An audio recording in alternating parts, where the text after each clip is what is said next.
భారత్ వైమానిక దాడి తర్వాత Indian air force high alert ప్రకటించింది.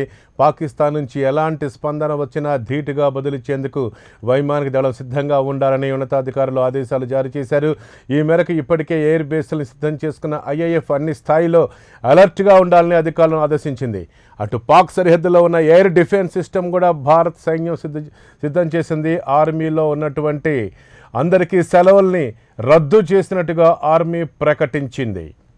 దీనికి సంబంధించి భారత్ చేస్తున్నటువంటి దాడులకు సంబంధించి అటు పాకిస్తాన్ వణికిపోతోంది. ఇప్పటికే 300 మంది పైగా ఉగ్రవాదుల్ని మట్టుబెట్టింది మన భారత వాయుసేన. దీని అందరికి సంబంధించి మనకి విశ్లేషణ అందించడానికి మా CEO చిదంబర్ మనకి ఫోన్ ప్రత్యక్ష ప్రసారం సిద్ధంగా ఉన్నారు. చిదంబర్,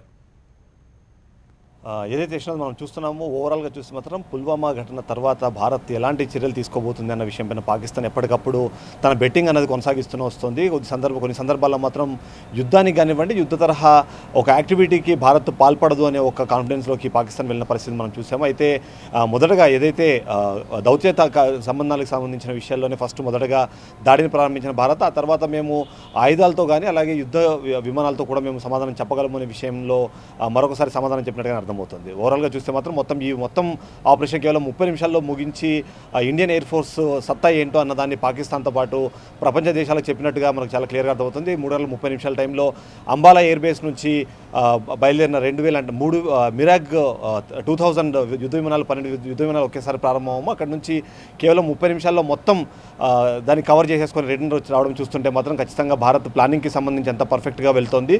అంతేకాకుండా ఏదైతే లక్ష్యాలను ఛేదించే క్రమంలో భారత వైమానిక దళం ఎంత పర్ఫెక్ట్గా ఉందన్న విషయాన్ని కూడా మరొకసారి పాకిస్తాన్కి తెలియజేసినట్టుగా అర్థమవుతుంది. ఓవరాల్గా చూస్తే మాత్రం 3 ప్రాంతాల్లో ఈ యుద్ధ విమానాలు స్ట్రైక్ చేసిన సందర్భంలో మొదటగా ఓవరాల్గా చూస్తే మాత్రం దాదాపుగా 300 మందిని మట్టుబెట్టినట్టుగా మనకి ఇప్పటికీ ఇన్ఫర్మేషన్ వస్తున్నా. ముఖ్యంగా చెప్తే మాత్రం ఈ 3 ప్రాంతాల్లో మొదటగా బాలాకోట్, అంటే మనం ఆల్మోస్ట్ ఏదైతే పాక్ ఆక్యుపైడ్ కాశ్మీర్ గురించి మనం మాట్లాడుతున్నాం, పాక్ ఆక్యుపైడ్ కాశ్మీర్ నుంచి చాలా లోపలికుండే బాలాకోట్ పైన మొదటిసారిగా బాంబుల వర్షం కురిచింది. అందులో 3:45 నిమిషాల నుంచి 3:53 నిమిషాలు, అంటే కేవలం 8 నిమిషాల్లోనే అక్కడ బాంబు దాడిని పూర్తి స్థాయిలో ఫినిష్ చేసిన వైమానిక దళం వాపసు వచ్చేసిన పరిస్థితి మనకు కనిపిస్తుంది. అక్కడ ఎక్కువ శాతం క్యాజువాలిటీస్ ఉంటాయి. అంతేకాకుండా ఏదైతే ఇప్పటికే పాకిస్తాన్ ఆర్మీ కోట్ చేస్తున్న ప్రాంతం కూడా బాలాకోట్కి సంబంధించిన విషయాన్ని కోట్ చేస్తున్న సందర్భంలో చూస్తున్నాం. ఇంకోటి చకోటికి సంబంధించిన ప్రాంతంలో చూసినా సరే చకోటి కూడా 3:50 నిమిషాలకి అక్కడికి చేరుకున్న మన విమానాలు 4:04 లోపు ఆపరేషన్ని పూర్తి చేసి అక్కడ ఉన్న బంకర్లను కానివ్వండి, ఆల్ఫా 3 అనే ఏవైతే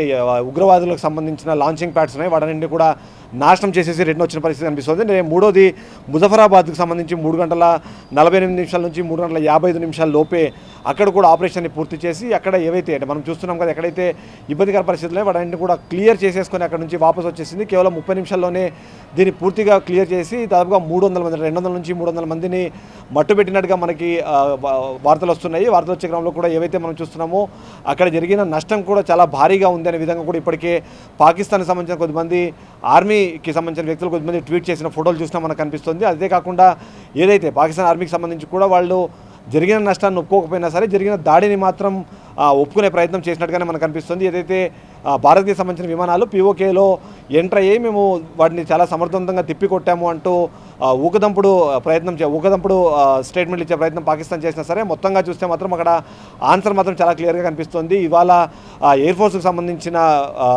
విమానాలు అక్కడికి వెళ్ళి సక్సెస్ఫుల్గా ఆపరేషన్ని కంప్లీట్ చేసి వాపసు వచ్చిన పరిస్థితి మనకు కనిపిస్తుంది. 300 మందిని ఇప్పటికే ఉగ్రవాదుల్ని అలాగే ఉగ్రవాదుల స్థావరాలకు సంబంధించిన లాంచింగ్ ప్యాడ్స్ కావచ్చు, అక్కడ ట్రైనింగ్ సెక్టర్స్ ఏవైతే ఉన్నాయో వాటన్నింటినీ కూడా నాశనం చేసి రిటర్న్ వచ్చినట్టుగా మనకు కనిపిస్తుంది. ముఖ్యంగా చూస్తే మాత్రం ఇప్పటికే రిలీజ్ అయిన అంటే PM మోడీ ఏదైతే హై లెవెల్ కమిటీని ఏదైతే తీసుకున్నారో దాంట్లో వచ్చిన రిజల్ట్స్ కూడా మనకు కనిపిస్తున్నాయి. ముఖ్యంగా PM మోదీ మాట్లాడుతూ ఏదైతే మన డిఫెన్స్ సిస్టమ్ ఎంత స్ట్రాంగ్గా ఉంది అన్న విషయాన్ని మరొకసారి చెప్పిన విషయాన్ని మనకు చెప్తూనే మరోవైపు ఏదైతే వినోద్ పాండే ఏదైతే మనకు చెప్తున్నారో former air chief marshal Vinod Pandey కూడా ఇప్పటికే మాట్లాడారు మీడియాతో మాట్లాడుతూ కూడా చాలా క్లియర్గా చెప్పారు. ఏదైతే భారతదేశానికి సంబంధించిన వైమానిక దాడులు జరిగే క్రమంలో కేవలం పాక్ ఆక్యుపైడ్ కాశ్మీర్లోకే కాదు పాకిస్తాన్లోకి కూడా చొరబడి, అంటే ఏదైతే మనము చెప్తూ ఉన్నామో చకోటి లాంటి ప్లేసెస్ కానివ్వండి, ముజఫరాబాద్ లాంటి ప్లేసెస్లోకి వెళ్ళి అక్కడ దాడులు చేశాయంటే మాత్రం మనం ఎంత ప్లాన్డ్గా దీన్ని వ్యవహరించామన్న విషయం అందరికీ అర్థమవుతుంది. అంతేకాకుండా పాకిస్తాన్ కానివ్వండి ఏదైతే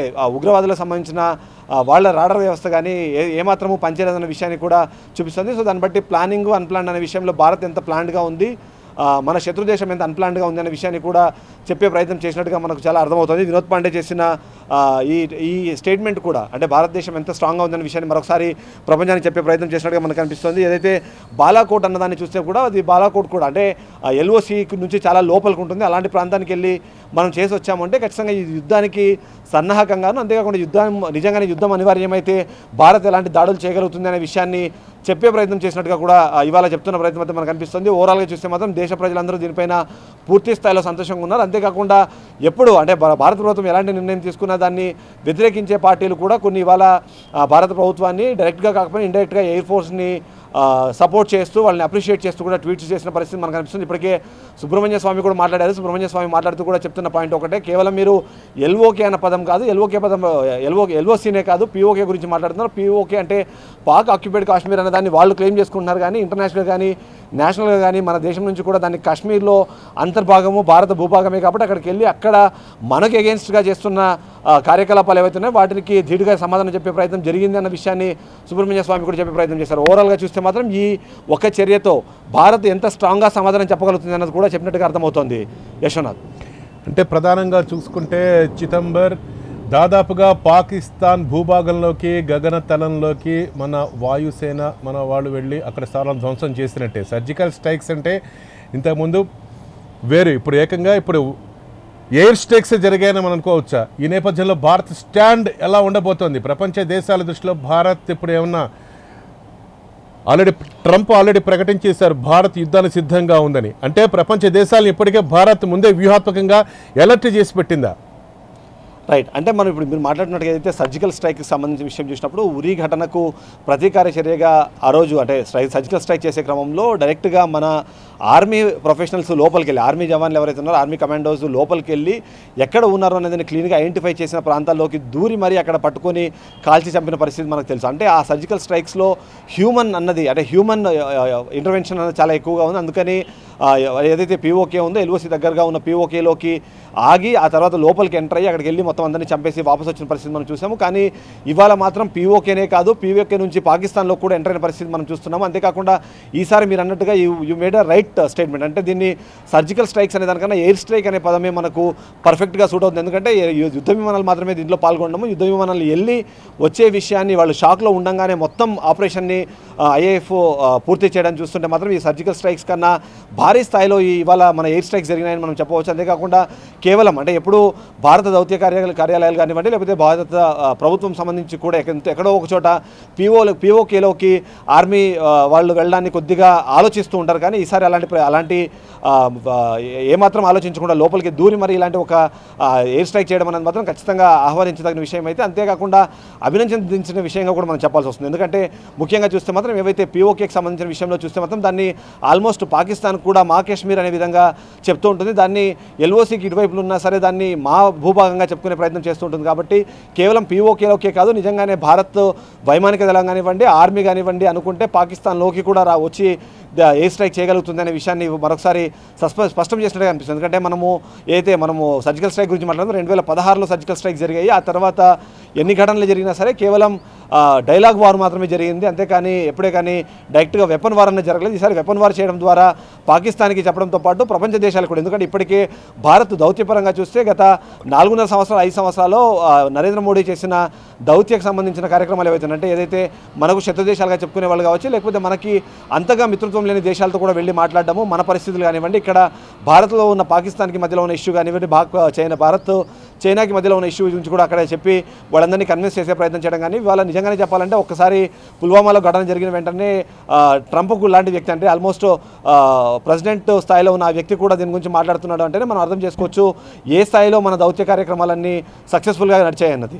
దీనికి తోడు ఇవాళ మనం చూస్తున్నాం, నిన్న కూడా ట్రంప్ చేసే సందర్భంలో కూడా ఉగ్రదాడులకు సంబంధించి కానివ్వండి, ఉగ్రవాదులను ఏరివేసే క్రమంలో భారత్కి మేము పూర్తిగా సపోర్టివ్గా ఉంటాము, దానికి సంబంధించి ఎలాంటి సహాయం కావాలన్నా మేము చేస్తామని చెబుతూనే మరోవైపు పాకిస్తాన్కి ఇచ్చే $1.3 బిలియన్ సంబంధించిన సహాయాన్ని కూడా నిలిపివేసి కేవలం మీరు ఉగ్రవాదుల్ని ప్రోత్సహిస్తున్నారనే కారణంతోనే దీన్ని ఆపివేస్తున్నామనే ఒక క్లియర్ స్టేట్మెంట్ కూడా ఇవ్వడం బట్టి చూస్తే మాత్రం ఖచ్చితంగా భారత్ అంటే ఒకవైపు డైలాగ్ వార్తో పాటు వెపన్ వార్తో పాటు దౌత్యానికి సంబంధించి కూడా ఇతర దేశాలన్నింటినీ కూడా ఒకతాటిపైకి తీసుకొని వచ్చి పాకిస్తాన్ని ఏకాకిం చేయడము, పాకిస్తాన్ ఏదైతే ఉగ్రవాదులకు సంబంధించి కానివ్వండి ఉగ్రదాడులకు సంబంధించి మేము కూడా దాంట్లో బాధితులమని చెప్పుకునే క్రమంలో ఎందుకు మీరు దాన్ని అఫెండ్ చేయలేకపోతున్నారు, దాన్ని ఎందుకు మీరు పూర్తిగా తుదముట్టించలేకపోతున్నారు అనే విషయాన్ని ఆ ప్రస్తావనను కూడా ప్రపంచవ్యాప్తంగా కానివ్వండి ప్రపంచ వేదికల్లో కూడా తీసుకొచ్చే ప్రయత్నం చేయడంలో కూడా భారత్ పూర్తి స్థాయిలో సఫలమైందని మాత్రం ఇవాళ డెఫినెట్గా చెప్పవచ్చు. మీరు చెప్పినట్టుగా అయితే ఎయిర్ స్ట్రైక్స్ సంబంధించి మనం ఇప్పటి వరకు భారత్ మీద ఎవరైనా యుద్ధానికి వస్తే వాళ్ళని తిప్పికొట్టడమే తప్ప భారత్ ఏ దేశంపైకి ఇప్పటివరకు యుద్ధానికి వెళ్ళిన దాఖలాలు లేవు.